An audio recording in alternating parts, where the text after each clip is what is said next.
আলাইকুম। আমি নুসরাত জাহান লিয়া, সিরাজউদ্দিন সরকার বিদ্যানিকেতন অ্যান্ড কলেজের ষষ্ঠ শ্রেণীর শিক্ষার্থী। আমি গাজীপুর জেলায় থাকি। নোলক লিখেছেন আল মাহমুদ।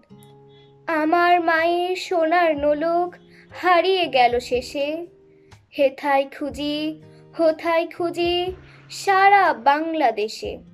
নদীর কাছে গিয়েছিলাম, আছে তোমার কাছে? হাতে দিও না, আমার শরীর ভরা বোয়াল মাছে।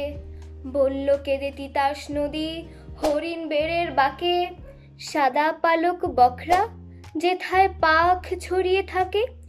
জল ছাড়িয়ে দল হারিয়ে গেলাম বনের দিক, সবুজ বনের হরিণটিয়ে করে রে ঝিকমিক। বনের কাছে এই মিনতি, ফিরিয়ে দেবে ভাই, আমার মায়ের গয়না নিয়ে ঘরকে যেতে চাই। কোথায় পাবো তোমার মায়ের হারিয়ে যাওয়া ধন? আমরা তো সব পাখ পাখালি, বনের সাধারণ। সবুজ চুলে ফুল পিন্দেছি, নোলক পরিণাত।